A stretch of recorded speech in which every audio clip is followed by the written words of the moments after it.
A nivel general son dos grandes macrotemas, las metodologías y buenas prácticas y la arquitectura tecnológica empresarial. Listo. Les decía de que venimos de un par de clases, yo creo que dos, tres clases que venimos aplicando los temas de gestión de contenido, manejadores de contenido, sitios web, ¿cierto? Servidores web y de bases de datos, implementándolos, poniéndolos a andar en nuestros ambientes.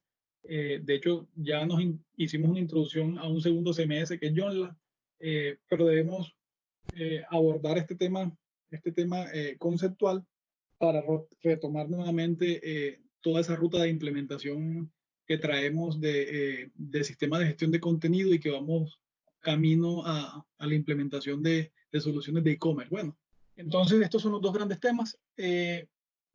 Entonces, metodología y buenas prácticas.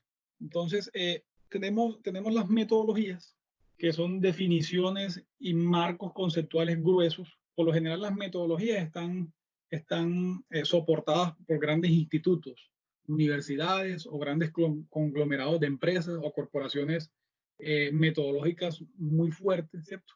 Y las metodologías son unas definiciones, libros por lo general extensos. También tienen certificaciones que los profesionales que aspiran a ser expertos o tener desde fundamentos o tener varios niveles de experticia, eh, hacen estos estudios y aplican para certificarse. Esos son los marcos de metodologías. Y adicional a eso están las buenas prácticas. Las buenas prácticas son un poco más light, son un poco más livianas, pero no menos importante. Y se acompañan, o sea, no significa de que si aplico buenas prácticas, entonces olvido las metodologías, o si me voy con el grueso de las metodologías, entonces nada que ver con las buenas prácticas, no. Se complementan en el quehacer de operatividad de TI, del gobierno de TI, de los servicios de TI, de las implementaciones y mejoras de soluciones tecnológicas. Bueno, por acá arrancamos con una de las metodologías, que es la arquitectura empresarial.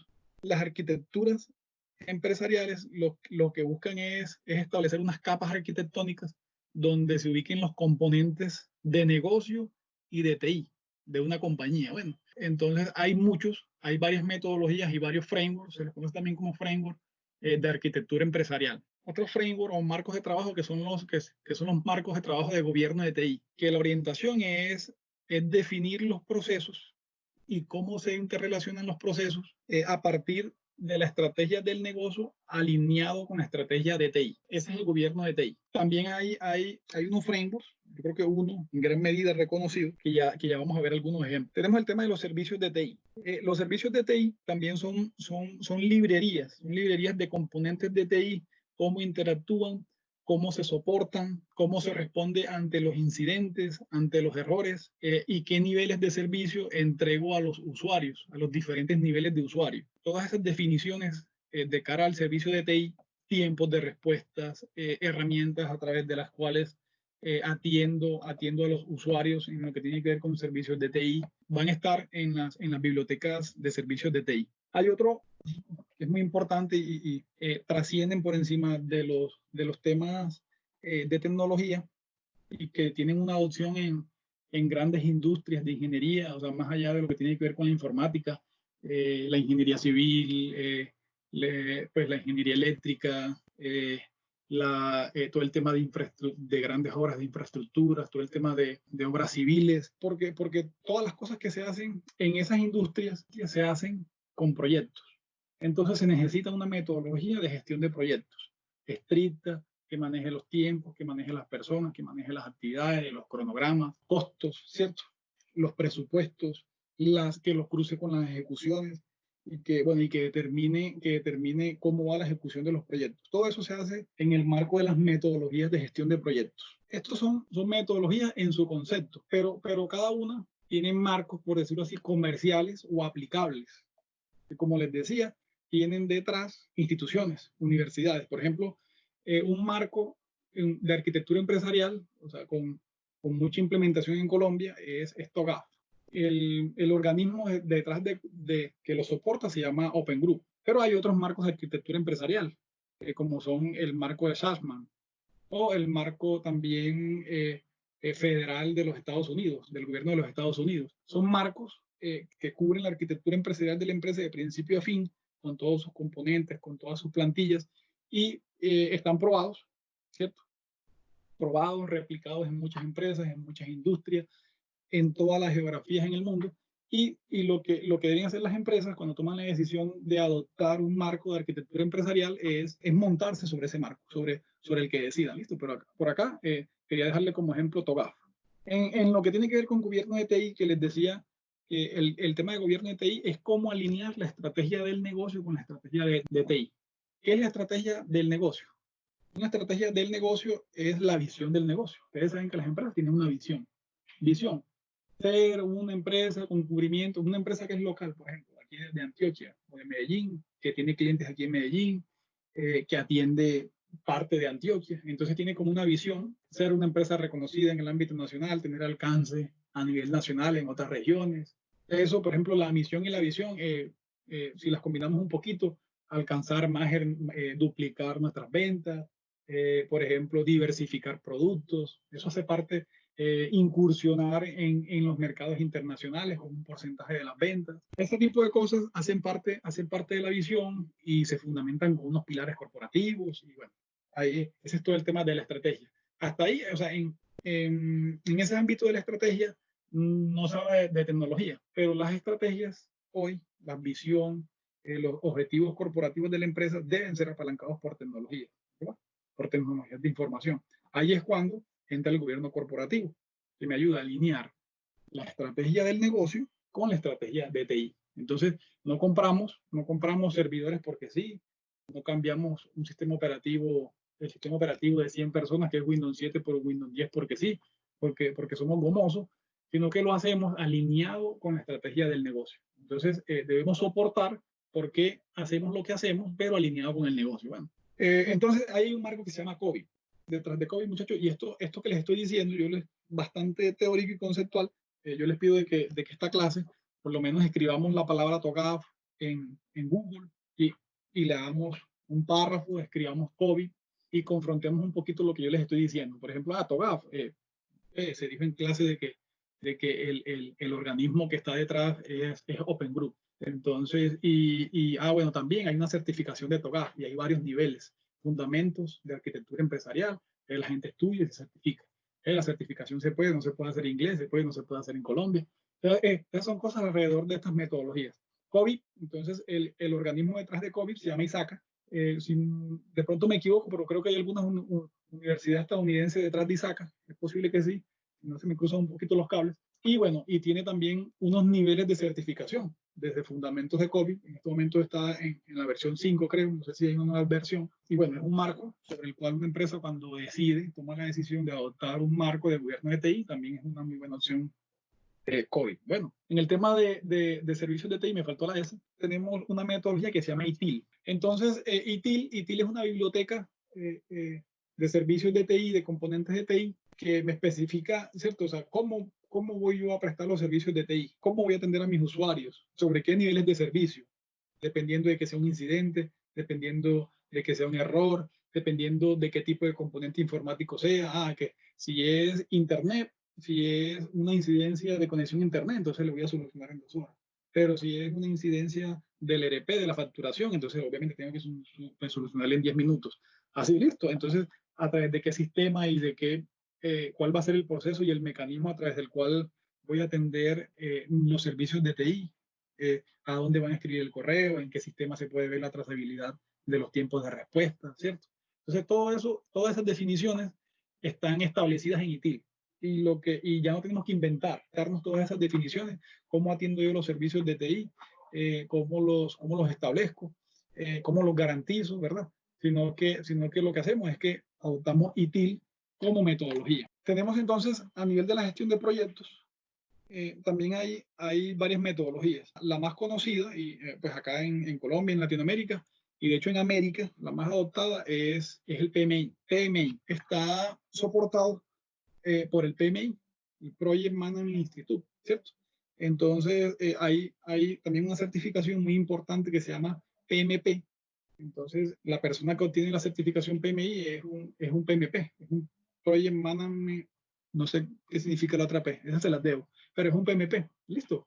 Entonces, hay varios niveles de certificación también. La certificación PMP es una certificación muy dura, es una metodología robusta.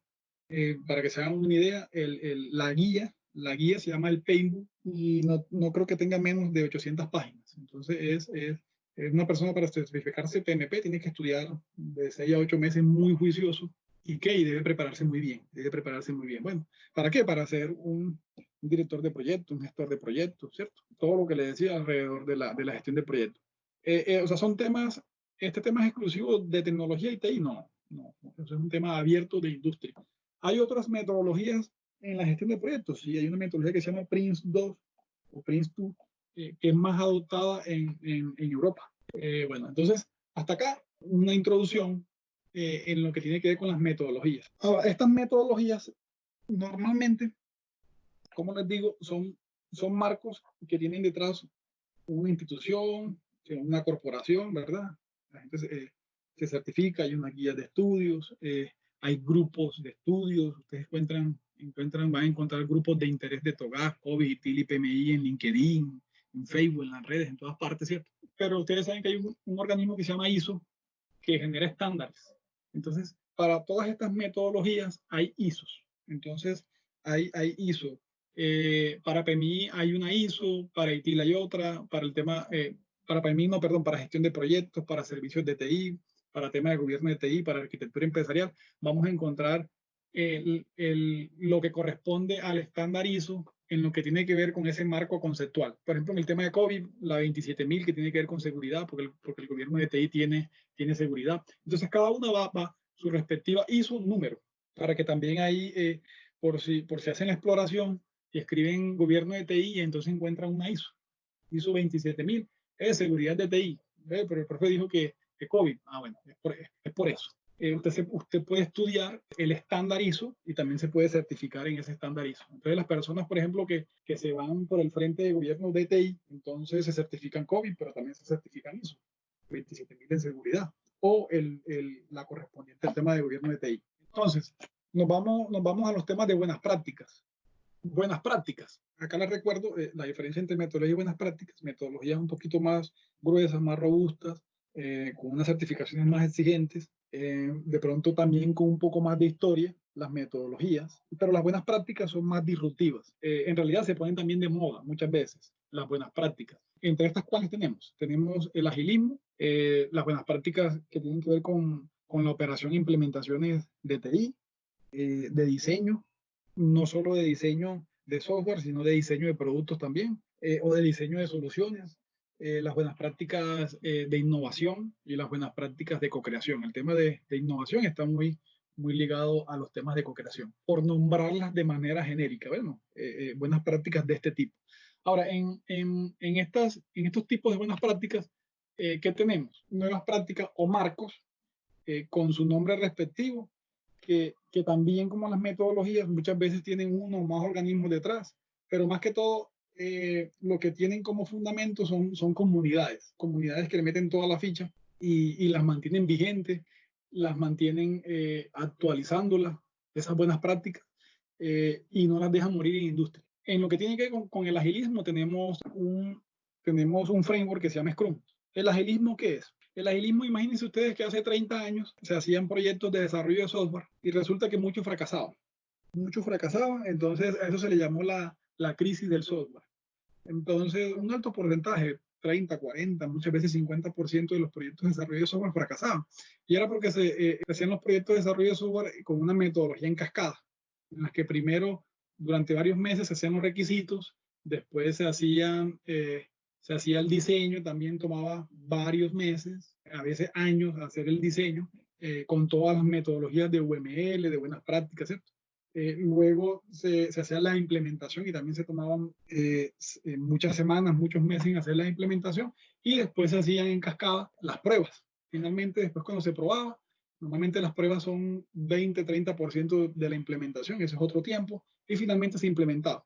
Entonces resulta que en todo ese ciclo, en cascada de las diferentes disciplinas de desarrollo de software, muchas veces cambiaban las cosas. Cuando ya usted estaba finalizando diseño o finalizando implementación, es decir, desarrollo, cambiaba el negocio. Entonces resulta que la empresa la compraba otra empresa y el proceso cambió. que cambió una ley. Eso llevaba los proyectos de software al fracaso. Entonces se sentaron unos señores de la industria del software de varios países y dijeron, bueno, pues tenemos acá un problema serio, ¿qué vamos a hacer? Entonces hicieron un manifiesto ágil, que son unas premisas, y lo que hicieron fue establecer de que ejecutando todas estas disciplinas en ciclos cortos, ojalá de semana, 1, 2, máximo 4 semanas, y en lo posible a generar productos en ciclos muy cortos, pero productos funcionando que se le pueda entregar al cliente de manera iterativa. Bueno, entonces así nació el agilismo y ya hay unos marcos, Scrum, XP, etc. Scrum es muy utilizado aquí en Medellín, en Antioquia, en Colombia. Hay muchos entes certificadores, muchas empresas del sector de tecnología, de desarrollo de software y de TI. Hoy trabajan en sus operaciones, en el desarrollo de soluciones, en la implementación de proyectos de tecnología, trabajan con Scrum como marco ágil. Ahora, buenas prácticas es lo que tiene que ver con la operación de TI o con el desarrollo o con el ciclo de vida de desarrollo de productos de tecnología o de software.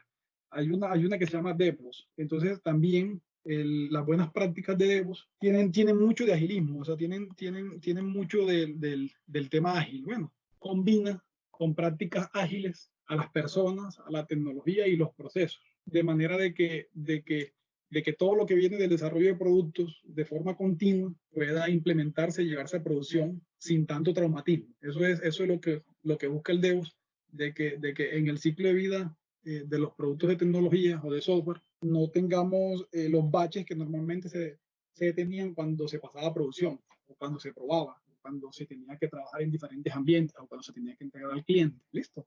O cuando teníamos cambios tempranos, de manera temprana en el brinco entre disciplinas de desarrollo de software. Ahora, un comentario acá para ser claro respecto al agilismo y al tema de DevOps.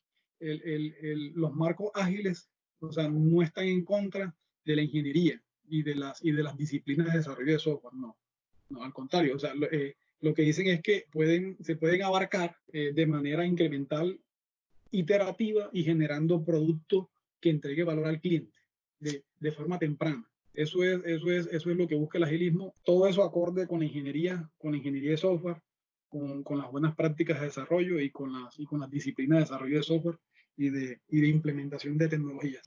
Otra buena práctica es el design thinking. Ya va más orientada al tema de diseño de productos, entender, ponerse en los zapatos del cliente, ponerse en los zapatos del usuario, entenderlo. O sea, ponerse en los zapatos es que me monto en los zapatos de él, entiendo su necesidad, o sea, qué quiere hacer, por qué lo quiere hacer, por qué le gusta así. Eso es lo que busca el design thinking y bueno, y con un ciclo de buscar soluciones, muchas opciones para solucionarlas, poner sobre la mesa todas las ideas para solucionarle a mi cliente después que me puse en sus zapatos, escoger la mejor, de hecho probar muchas de esas opciones, validarla con el usuario, con quien necesita la solución, atreverse uno a prototipar soluciones y probar, retroalimentar al cliente, ir ajustando y hacer continuamente ese ciclo. Ese es el ciclo del design thinking. Empatizar, y se puede hacer en cualquier sentido, empatizar, prototipar, retroalimentar. Ese es el design thinking, probar continuamente, ajustar. Entonces, ese es el ciclo. Un marco de trabajo también que está alineado con los conceptos de innovación y cooperación, el design thinking. Muchos de estas buenas prácticas, el Scrum, el DevOps, el Design Thinking, tienen su fundamento en otras buenas prácticas o metodologías, porque también se les conoce como metodologías que son muy orientales. De entre esas el Kanban. Todas estas buenas prácticas que hemos nombrado, el Scrum, DevOps, Design Thinking, tienen mucho de su origen en prácticas orientales de la industria de la manufactura y de la producción. Entre eso el Kanban y de hace varias décadas. El Kanban es como un sistema de información que busca hacerle trazabilidad y que tenga un orden todo el ciclo de generación de una operación o de un producto o proyecto. También se conoce entonces me imagino que eso se han visto, empresas, o así sea por televisión o cuando han llegado a una oficina que ven papelitos por todas partes pegados post-it de colores, ¿cierto? Eso sí lo hemos visto. Sí, profe, sí. ¿Cierto que sí? Listo. Todos esos tableros básicos, usted ve que hay por ejemplo, o sea, en Scrum hay un tablero básico que es lo que tengo pendiente por hacer, lo que estoy haciendo y lo que hice. To done, ¿cierto? Por hacer, doing, haciendo y done, hecho.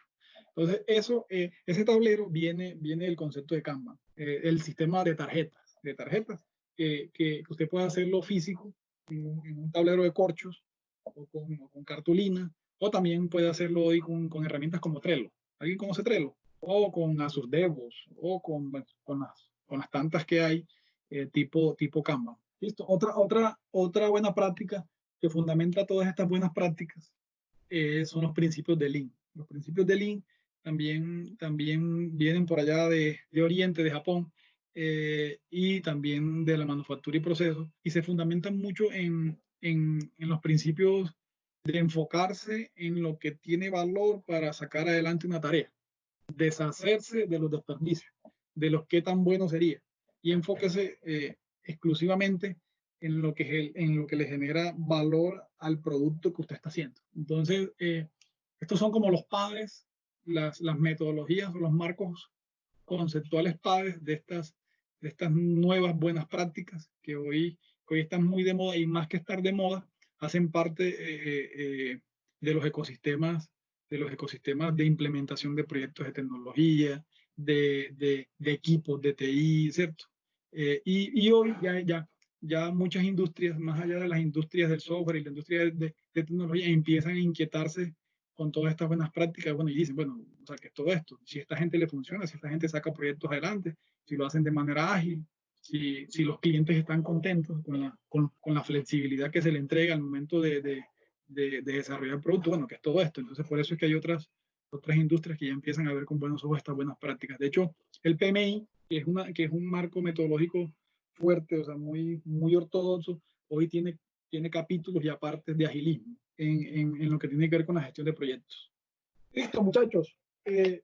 Metodologías y buenas prácticas. Bueno, la invitación acá, muchachos, es que ustedes están en un proceso de formación en el que se van a encontrar todas estas cosas en la industria. Bueno, en la industria. Y los roles, independientemente de que sean técnicos o de gestión, finalmente, si ustedes toman una ruta como debe ser de profesionales informáticos, de gestión informática, o técnicos, o con un enfoque técnico profesional, ¿cierto?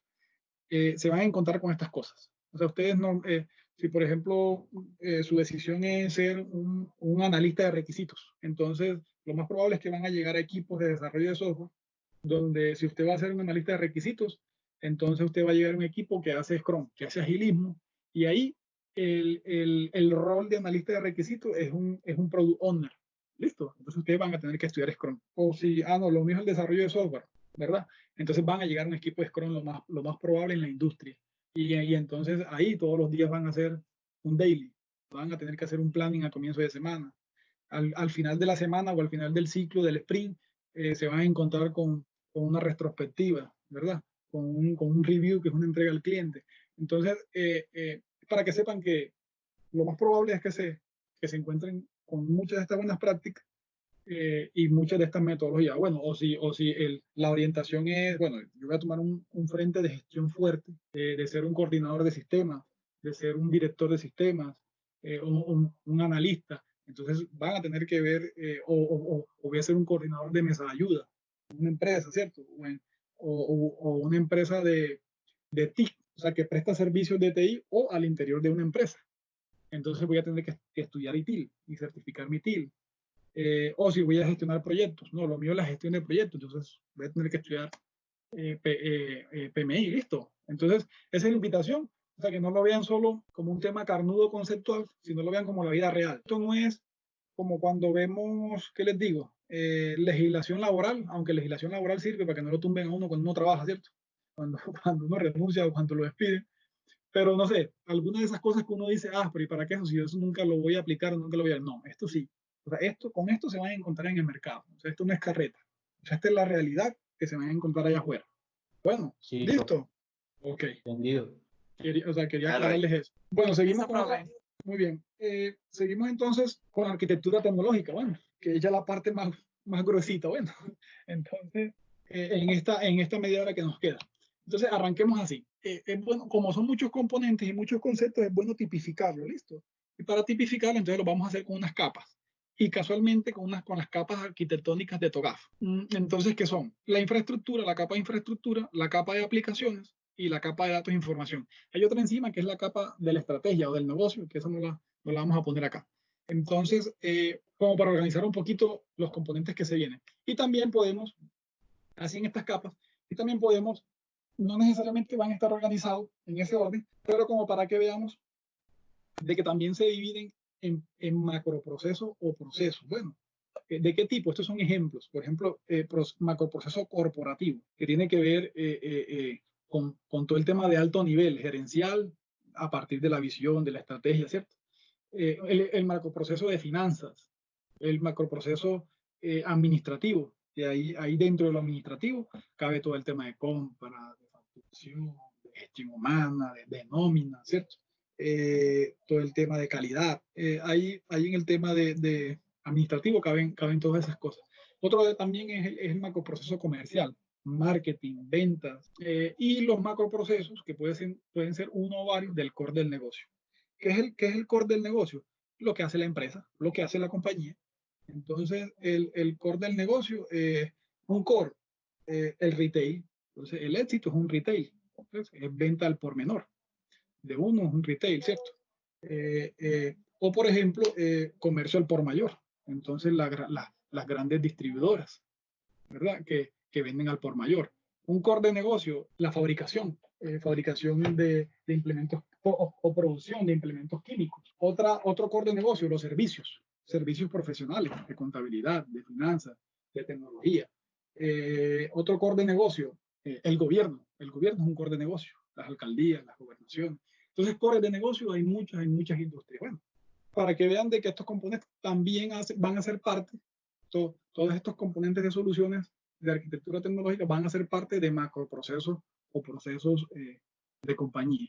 Entonces arrancamos por acá, con los componentes de infraestructura. Entonces, normalmente arrancamos con servidores físicos. ¿Esos qué son?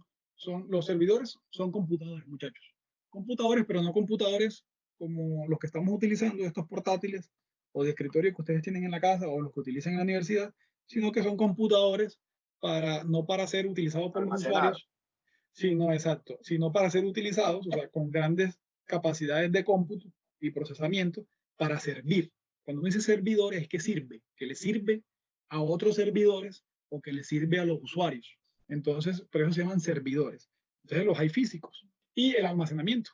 Eso, o sea, eso que decías ahora, el almacenamiento o los discos no necesariamente hacen parte de los servidores. Ya, o sea, usted, por ejemplo, cuando tiene un computador de escritorio, una torre, ahí tiene el cómputo, tiene la CPU, tiene la RAM dentro de la torre, y dentro de la torre tiene uno o dos discos los que necesite.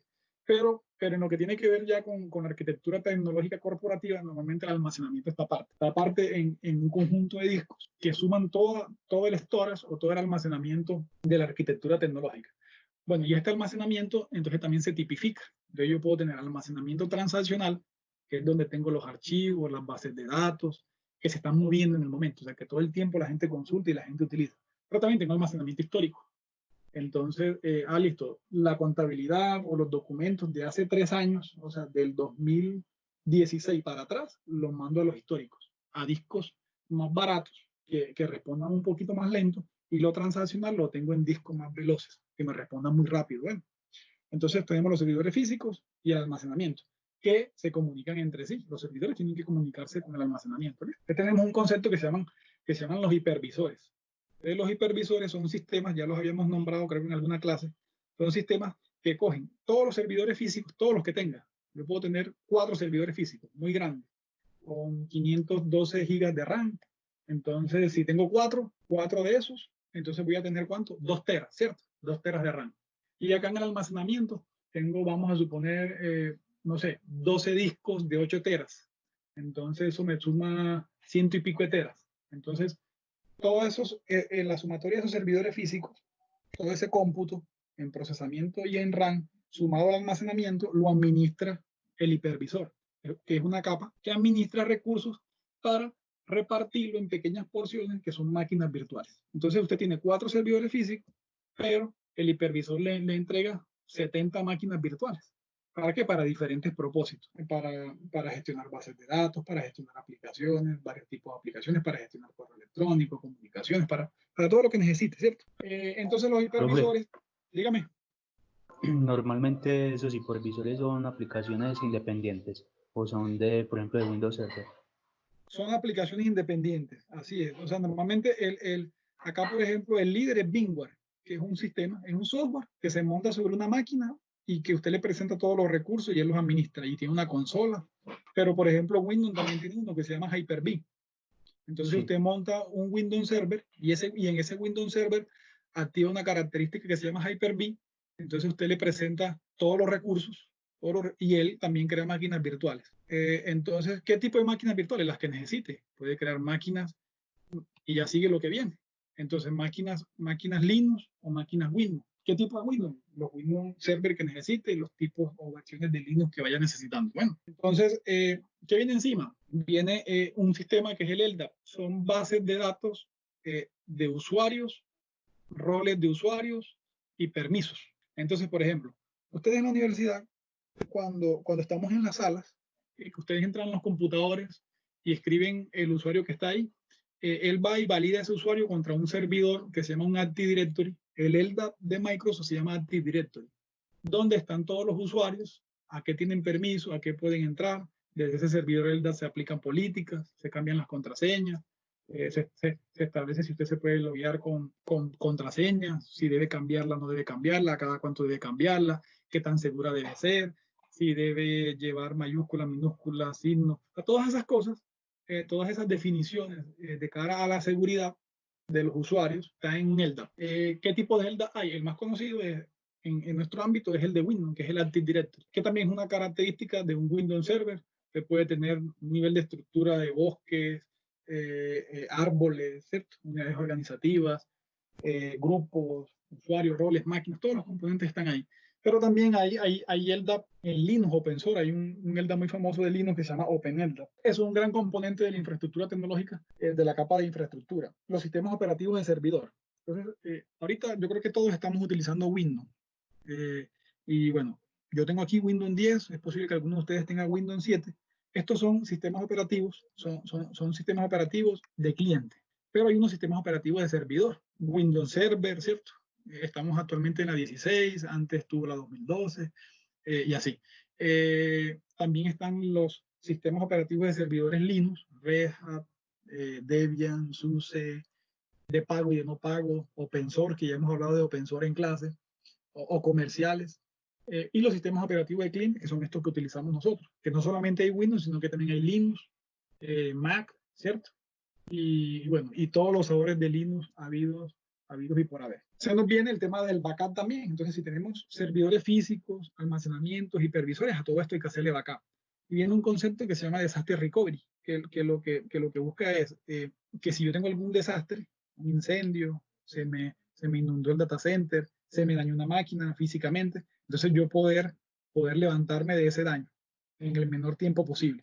Listo, y para eso se hacen backup a discos y también se hacen a cinta, en sede o fuera de sede. Y bueno, y de forma básica, uno necesita energía y necesita aire acondicionado cuando tiene equipos de compra. Listo, de hecho hay un concepto que se llama colocation, un edificio, hay un proveedor que le da a usted un espacio que lo que le da es energía y aire acondicionado. ¿Y usted qué hace? Usted mete ahí sus máquinas, sus servidores. Entonces, este es el concepto más básico, energía y aire acondicionado. Ya vamos subiendo en la capa, y este es un tema de seguridad muy importante, y son los antivirus. Y los antivirus de endpoint, es decir, de punto final. Los antivirus que les ponemos o al sistema operativo de servidor o al sistema operativo cliente. Entonces, por ejemplo, es muy posible que ustedes tengan un antivirus gratuito o tengan el antivirus de Windows, que es el Defender, pero normalmente uno debe tener un antivirus para tener protegido su conectividad, sus archivos, su navegación. Entonces, a nivel corporativo, el endpoint no puede pasar, no puede faltar, aunque hoy están muy complementados con otras capas de seguridad que ya vamos a ver un poquito. Vamos subiéndose a capa de aplicaciones, ¿verdad? Y ya tenemos acá los temas de bases de datos. Entonces, también hemos hablado, ya de hecho hemos instalado base de datos en clase MySQL, ¿verdad? MySQL es una base de datos relacional, SQL Server, Postgre, ¿verdad? Entonces, las bases de datos relacionales comunes que conocemos con tablas, con relaciones, con integridad referencial. Pero también tenemos hoy en día bases de datos no relacionales, tipo documental, tipo clave de valor, de serie de tiempo. Hay muchos tipos de bases de datos que no necesariamente son relacionales y de todos los sabores, MongoDB, Firebase, de Google. Bueno, no relacionales, ahí el mundo es bastante grande. Y hoy más hoy impulsado con todo el tema de la movilidad y de las implementaciones de tecnologías disruptivas. Los data warehouse, muchachos, o bodegas de datos. Los data warehouse son bases de datos modeladas para tener grandes volúmenes de datos y para hacer consultas eficientes. ¿Por qué? Porque las bases de datos relacionales, que son estas, están hechas para los sistemas de información y para los usuarios, para que los usuarios inserten, modifiquen, eliminen y también consulten. Pero cuando hacen todas esas 4 operaciones, que es el CRUD, ya la consulta no es tan eficiente. Entonces, por eso la información de las bases de datos relacionales, o no relacionales también, por buena práctica, se llevan a una bodega de datos y en esa bodega de datos tiene un modelamiento, estrella o Nieve, que permite, y con unos agregados que permite que se pueda acceder o dar respuestas al negocio de manera rápida. ¿Con qué? Ya con visualizaciones, con tableros de control, con gráficos gerenciales, ¿cierto? Entonces, ¿por qué? Porque un gerente, para saber cuál es el crecimiento de sus ventas en el día 28 del mes sin cierre, no va a esperar con 40, 50 sedes, no va a esperar que una consulta vaya y consulte todos los sistemas para tener eso a la mano. Eso se hace con procesos que finalmente llevan la información a un data warehouse y que se visualizan desde herramientas de consulta, de información. El tema de OLAP son bases de datos ya multidimensionales que es el siguiente paso después de que se tiene una bodega de datos. También se conectan ahí, son los famosos cubos de información. También se conectan ahí las herramientas de visualización o también las herramientas de analítica. El ODS también es una base de datos, un tipo de base de datos, es una base de datos operativa también para que se conecten los reporteadores. También se manejan en los ODS la información histórica. Las colas, muchachos, son también repositorios de información, pero son súper veloces. Entonces son para grandes volúmenes de datos. Y son súper prácticas, no tienen integridad referencial, no tienen bloqueo. Entonces, supongan usted, los sistemas como por ejemplo de mensajería de texto. Ustedes se imaginarán, bueno, ¿cómo hace Bancolombia, la vivienda, cualquier banco, para que cuando yo vaya a retirar, casi que yo me he retirado la plata del cajero cuando ya me llegó el mensaje de texto? Ahí lo más probable es que hay una cola, un sistema de colas muy poderoso, ¿verdad? Los sistemas volcan la información en la cola, grandes cantidades, con respuestas en milisegundos de un dígito, y hay otros sistemas que recogen la información de la cola. ¿Listo? Entonces, para que sepan de que también esos son almacenamientos. Finalmente, los trabajos, las tareas, trabajos o ETLs, que son procesos automatizados que entran a orquestar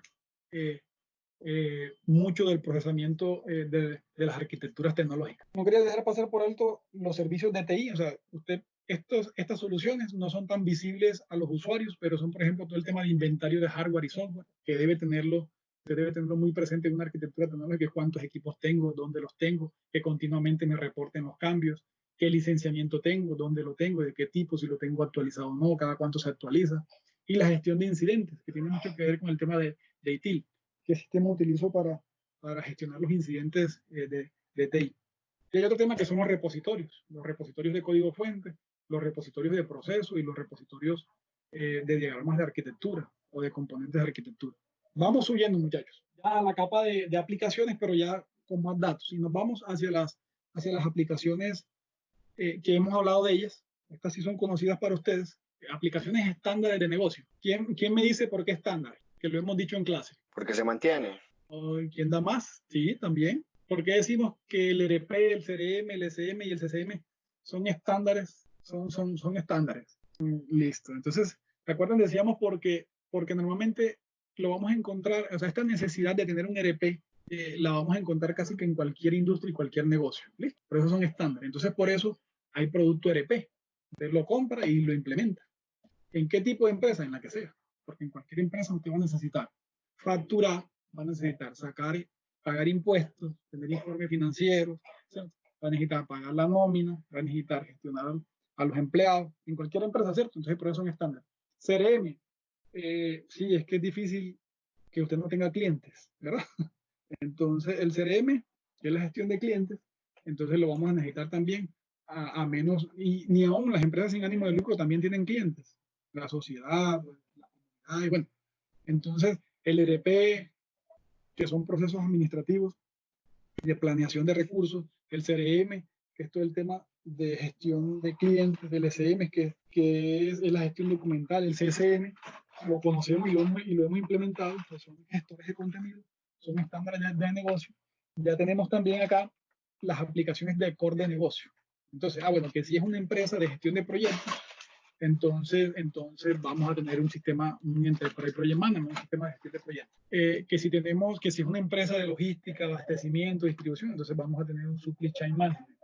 Que si es una empresa de ingeniería, entonces vamos a tener aplicaciones de ingeniería. Que si es una empresa de infraestructura, entonces va a tener aplicaciones de diseño de obras de infraestructura, de túneles, de puentes, de vías. Que si es una empresa de diseño, entonces va a tener aplicaciones de diseño, la suite de Adobe, que si hace, por ejemplo, videos, edición, va a tener aplicaciones para eso. Proceso también. No, que es una empresa de servicios. Entonces, bueno, aplicaciones para tener finanzas para muchas empresas, para producción. Entonces, bueno, aplicaciones de core de negocio dependiendo del core del negocio. Bueno, todas las que quieran. Hay un tema, muchachos, muy importante y son las aplicaciones que facilitan la comunicación, la colaboración y la gestión de contenido en las empresas. Hoy esto ha tomado toda la importancia del mundo por el momento en el que estamos. O sea, antes tocaba hacer mucho esfuerzo para uno implementar estas soluciones, para que las empresas le dieran un retorno a estas inversiones. Pero hoy las empresas sin estas soluciones se acaban. O sea, empresas que no tenían estas soluciones, hoy les tocó salir corriendo a implementarlas. Cueste cuánto, cueste lo que cueste. Entonces, soluciones de ofimática que ya conocemos, el Word, el Excel, bueno, eso siempre ha estado, el correo electrónico, el tema de voz, poder levantar el teléfono y tener extensiones, el chat ya va cogiendo ya más fuerza, videollamadas, el tema de presencia, este iconito que dice si usted está en llamada o está ausente, que aparece también en WhatsApp, el tema de videos, ya las empresas quieren tener su propio repositorio de videos como un YouTube corporativo, los blogs, los wikis que manejan todo el tema de gestión documental, los sitios web, intranet, sitios de pues páginas web de internet, e-commerce, sistemas de búsquedas unificadas y todo el tema de redes sociales que ya va más allá de las redes sociales individuales, sino que ya las empresas tienen redes sociales corporativas. Nos vamos subiendo de capa, muchachos, y acá tenemos ya, ahora sí nos entramos a la capa de datos. Cuando usted tiene todas estas soluciones, base de datos relacionales, no relacionales, bodegas de datos, cubos, usted tiene sistemas, estándares de negocio, muchos tipos de sistemas. Entonces usted hace uso de los reportes de cada una de estas aplicaciones, pero necesariamente usted va a tener reporteadores, y no solo uno, sino varios. Reporteadores que le permitan conectarse a toda esa información. Reporteador común, Reporting Services, que es de Microsoft, que viene con SQL Server. Open Source, Pentaho, de Oracle, BI Publisher, listo, por decir algunos. Bueno, y así. Entonces, estos son sistemas que se conectan a bases de datos y de manera general y transversal generan reportes planos, con gráficos hasta cierto nivel, y también tienen herramientas que permiten que usuarios más especializados analicen datos, le den vueltica a los datos. BI Personal, que es el tema de inteligencia de negocio personal, también es orientado a verticales de negocio. Por ejemplo, se hace un proyecto de BI para todo el tema de finanzas, y los analistas de finanzas, como gente que trabaja Excel, que trabajan pivots, que trabajan macros, entonces se conectan directamente con todo el tema de seguridad a las fuentes de información y le dan vueltas a los datos, o sea, machacan los datos, ¿verdad? De manera de que puedan tenerlo como ellos lo necesitan. Vamos subiendo y nos vamos al BI corporativo. El BI corporativo ya son todas unas prácticas y metodologías para de forma transversal en compañía tener las vistas necesarias que necesita cada proceso y que necesita el negocio, sin tener que impactar los transaccionales. La información está en bodegas de datos, hay vistas determinadas para cada frente y cada proceso, con gobierno de acceso a los datos, con permiso, quién accede, quién no accede, por qué accede. Bueno, y finalmente arriba ya tenemos la analítica. La analítica, cuando uno hace inteligencia de negocio con los datos, uno quiere saber qué está pasando, cuánto vendí, qué pasó el año pasado, cómo fueron las ventas en abril de este año respecto a abril del año pasado, cómo va el mes, ¿cierto? Pero cuando yo hago analítica, ya me voy con modelos matemáticos que me atrevo a definir o a pronosticar cuánto voy a vender el otro mes, cuánto voy a vender el otro año. Y eso se hace con modelos analíticos. Segmento clientes, hago modelos de deserción de clientes, hago modelos de proyectos, cómo me va a ir en este proyecto respecto a otros proyectos de este tipo que he hecho.